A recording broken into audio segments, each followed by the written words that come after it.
Mas hoje vamos falar sobre a renúncia, a importância de abrir mão de tudo para que possamos viver o tudo de Deus. É impossível nós vivermos o tudo de Deus sem antes abrirmos mão de tudo para Ele. E a gente vai ver isso. O primeiro texto que nós vamos ler, primeiro livro de Samuel, capítulo 1, no verso 4. E Ana queria muito ter. Era o maior desejo do coração dela, era dar filhos a Eucana.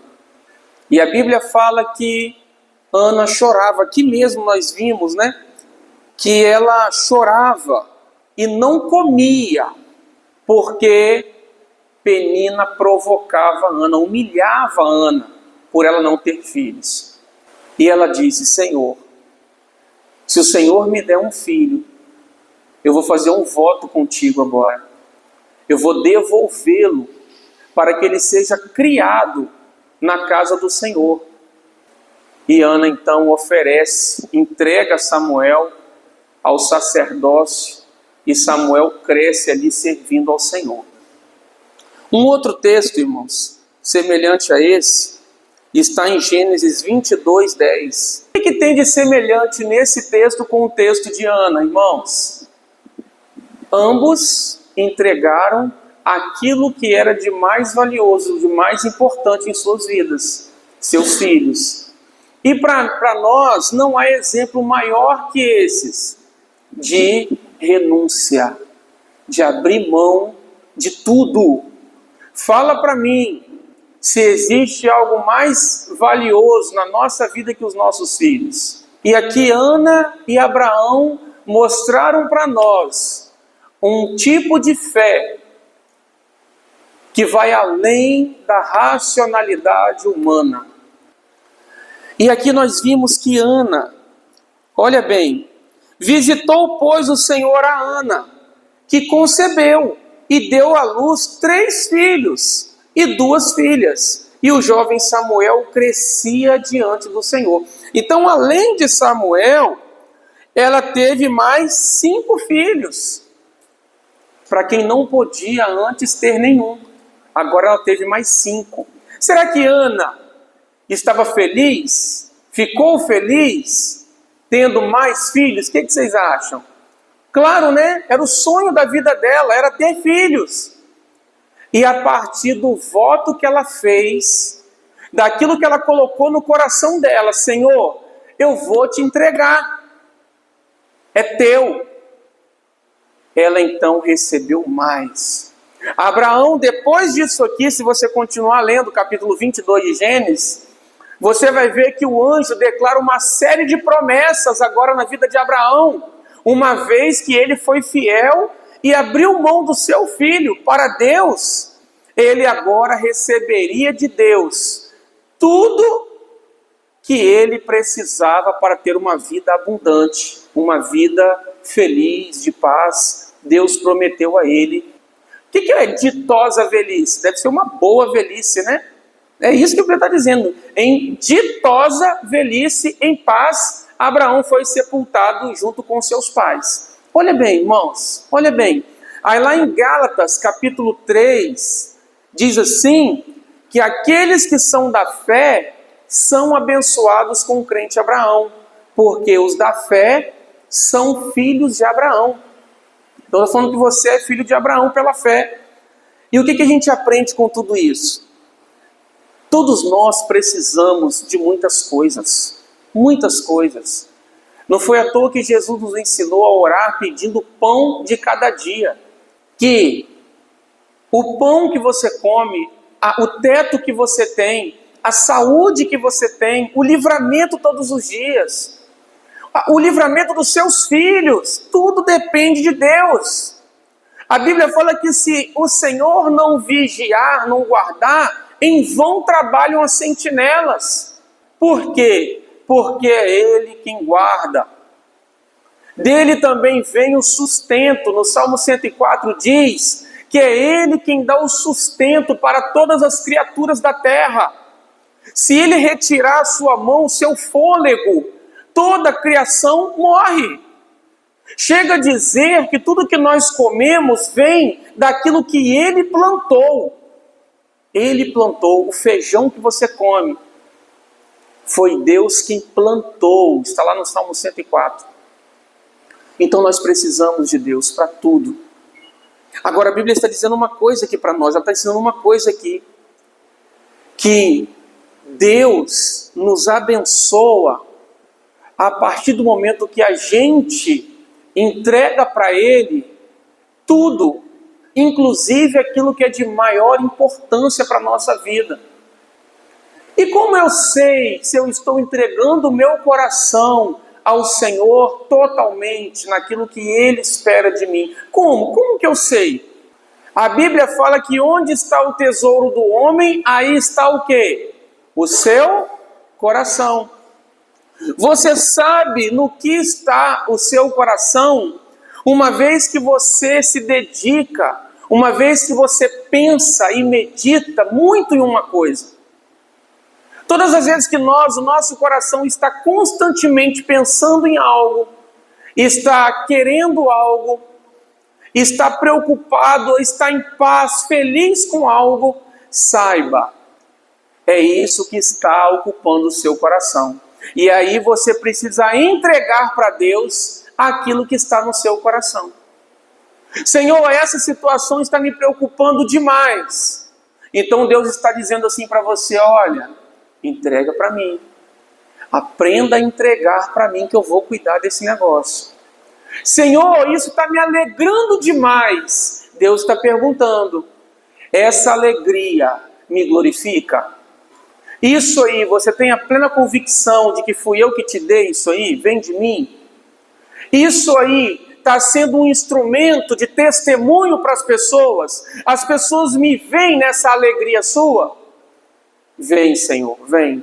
Essa alegria que eu estou sentindo é porque é algo que eu sei que vem do Senhor. E as pessoas vão saber que foi o Senhor quem fez na minha vida. Glória a Deus, então você está entregando ao Senhor. Então Jesus estava dizendo o seguinte: ó, se você quer me seguir, pode vir, mas eu não tenho onde dormir. Se você quiser dormir onde eu estiver, onde eu for, mesmo que eu não tenha um teto, um lugar confortável para dormir, se para você está tudo bem, pode vir. Ou seja, tem que abrir mão de conforto às vezes. Para servir a Jesus, irmão, nós vamos ter que abrir mão de conforto, sabe por quê? Porque às vezes o nosso prazer em servir a Deus é só enquanto as coisas estão confortáveis. Na escassez, na dificuldade, naquilo que entristece o nosso coração, a gente faz muitas vezes o quê? Deixa as coisas melhorarem, depois eu volto para Jesus. Deixa as coisas se acertarem. Deixa eu ter alegria na minha alma, no meu coração. Pensa comigo se Ana estava no momento de alegria. Se Ana estava no momento de satisfação quando ela ofereceu Samuel. Não estava. Será que Abraão foi aos risos oferecer Isaque para o sacrifício? Não. Foi difícil. Mas isso não impediu aquele homem de obedecer, de servir. Então muitas vezes a nossa obediência passa primeiro pela peneira da alegria, da satisfação. Se me traz satisfação, me traz alegria, eu estou com você. Eu estou servindo. Mas quando a coisa fica ruim, fica difícil, a tristeza bate, o nosso prazer em servir ao Senhor, às vezes, acaba. E a gente então se volta para as nossas coisas, a gente se volta para os nossos propósitos, para os nossos objetivos, para os nossos prazeres, e deixamos aquilo que interessa a Deus. E o que Deus está mostrando para nós é o seguinte: olha, se você estiver disposto a me servir, a entregar tudo, mesmo que isso te custe a sua alegria, custe o seu conforto, custe o teu prazer, saiba de uma coisa: eu vou te honrar. Eu vou te suprir. Eu vou fazer na sua vida muito mais do que você imagina. Porque foi isso que aconteceu com Abraão. Foi isso que aconteceu com Ana. Ela foi honrada porque agora, além de 5 filhos, ela tem um outro filho que foi conhecido agora por toda a humanidade, Samuel. Olha como que Deus honrou Ana. Se você perguntar para qualquer pessoa ali, você conhece Samuel, já ouviu falar de Samuel da Bíblia? A maioria das pessoas vão dizer, sim, já ouvi falar em Samuel. Tem até uma musiquinha infantil que fala, né? Samuel, Samuel, Deus te chama. Não é assim? Ficou bem conhecido o filho de Ana, né? Olha como Deus honrou aquela mulher, irmãos. Eu estou pedindo uma bênção a ele. Mas para quê? Para que o nome dele seja glorificado. Então, quando a gente coloca o Senhor em primeiro lugar, acima da nossa família, Ana colocou o Senhor aqui acima do filho que ela tanto queria. Abraão colocou Deus aqui acima do filho que ele tanto quis. Então Deus vem e faz com abundância. Ele honra, ele abençoa, ele livra, ele prospera. Então nós temos sim que amar o Senhor acima, até mesmo daquelas pessoas que a gente mais ama. Isso não significa abandonar, isso não significa rejeitar, não. Mas é simplesmente porque nós amamos o Senhor. É simplesmente porque obedecer a Ele está em primeiro lugar. Outro discípulo, ao ser chamado por Jesus, disse para Jesus assim, deixa primeiro eu enterrar o meu pai, depois eu te sigo. E Jesus respondeu o que para ele?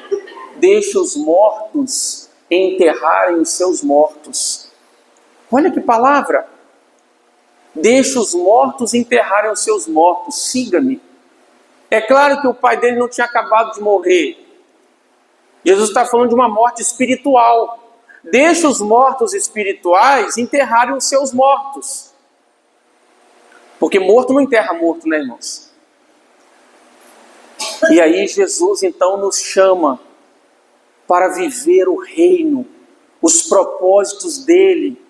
Senhor, o que o Senhor quer que eu faça? O Senhor quer que eu estabeleça o teu reino na minha casa. Como que eu estabeleço o reino na minha casa? Agora a gente vai assistir aquilo que glorifica, aquilo que não desonra o Senhor. Agora a gente vai ouvir aquilo que não desonra o Senhor. Agora a gente vai vestir aquilo que não desonra o Senhor.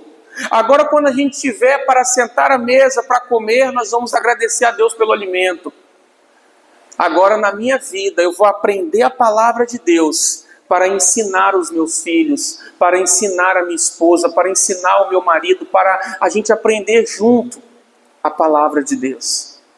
Irmãos, quando a gente coloca isso em primeiro lugar, a despeito de qualquer outra coisa, as finanças estão ruins, a saúde não está legal, não está legal. Isso aqui não está do jeitinho que eu gostaria, a casa não está do jeito que eu queria, a reforma não deu para ser feita, não deu não. Não importa, o que importa é que eu e minha casa servimos ao Senhor. É isso que para Deus interessa, por quê? Porque as demais coisas Ele se encarrega de acrescentar.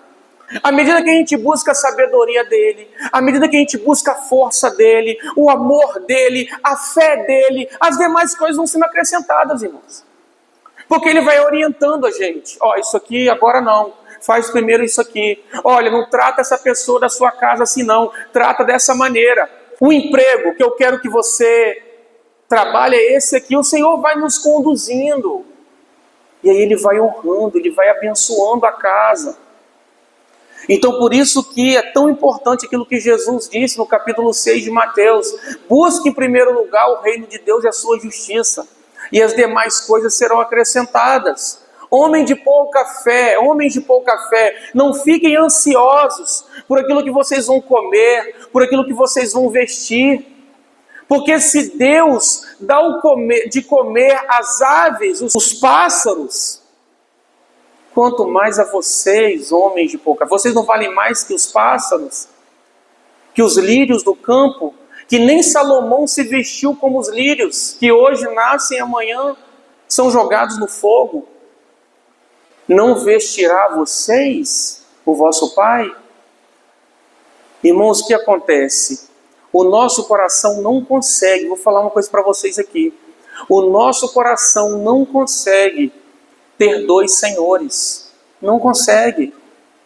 Nós não temos essa capacidade de encher o nosso coração de duas coisas. Não dá. Ou a gente enche o nosso coração de Deus, do propósito dele, ou o nosso coração vai se encher de outras coisas. Quais outras coisas? Tem muita coisa que pode encher o nosso coração. O pecado pode encher o nosso coração.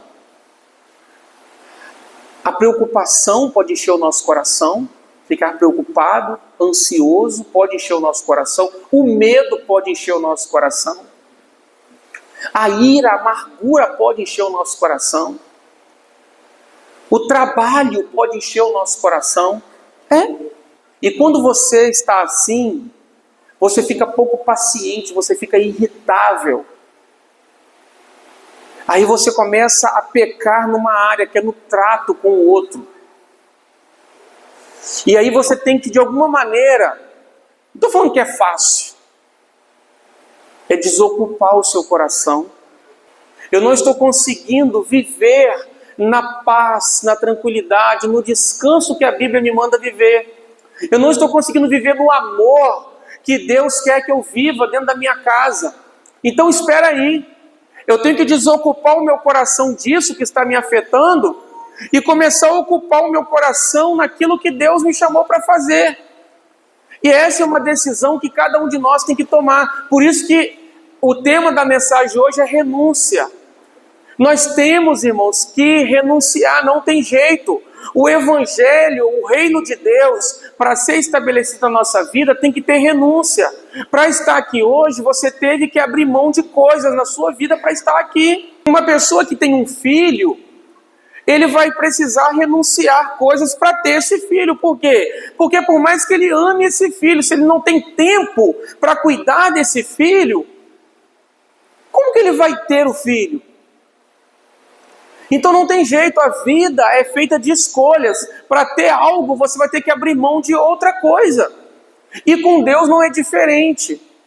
Deus está dizendo o seguinte: se você acreditar que ao abrir mão disso na sua vida, eu vou cuidar, então eu vou poder te abençoar. Agora, se você não consegue abrir mão disso para ter mais tempo comigo, para poder pensar as coisas que eu penso, meditar no que eu quero que você medite, viver a vida que eu sonhei para você. Se você não tem fé para isso, eu não posso te abençoar, eu não posso fazer. E é por isso que no capítulo 10 de Marcos, a partir do verso 28, ali logo após aquele jovem rico, vocês se lembram? Ele seguiu os mandamentos, todos. E Jesus disse: então venda o que você tem e dê aos pobres. Você vai ter um tesouro no céu e siga-me. E a Bíblia fala que ele se entristeceu muito e não seguiu a Jesus, porque o coração dele estava cheio daquilo. Então o apóstolo Pedro diz para Jesus: Senhor, nós tudo deixamos para te seguir. Eles deixaram, irmãos, com toda certeza, até o convívio com a família para poder estar aqueles 3 anos caminhando com Jesus. Eles deixaram a rede deles, de pesca, o ganha-pão deles para servir a Jesus, seguir a Jesus. O que Jesus respondeu para ele? Em verdade vos digo, que não há ninguém inclui a mim e a você, não há ninguém que tenha deixado pai, mãe, filhos, campos, casas, por amor a mim e ao Evangelho, que não receba 100 vezes pai, mãe, irmãos, filhos, casas, campos, nesta vida presente e no século vindouro a vida eterna. Jesus estava dizendo o que ali, irmãos? Se você abrir mão de tudo desta vida, eu não vou te deixar desamparado. Eu vou suprir a sua vida. O mesmo do capítulo 6 de Mateus, né? Aqui é buscar em primeiro lugar o reino de Deus e sua justiça, e todas estas coisas vos serão acrescentadas. Então o que eu faço? Eu entrego, acreditando que o meu Deus me guia a pastos verdejantes, a águas tranquilas. Ele supre as minhas necessidades. Mas para isso, irmãos, tem que ter disposição, tem que ter coragem, tem que renunciar, não tem jeito. O evangelho é um evangelho de renúncia, não tem jeito, irmãos. Mas não é aquela renúncia que te deixa desamparado, não. É uma renúncia que agora te dá vida. Quem quer ter vida, primeiro tem que perder a própria vida. É isso que Jesus fala. Aquele que amar a sua vida, perdê-la-á. Aquele que perder a vida por amor a mim, achá-la-á. Então é assim.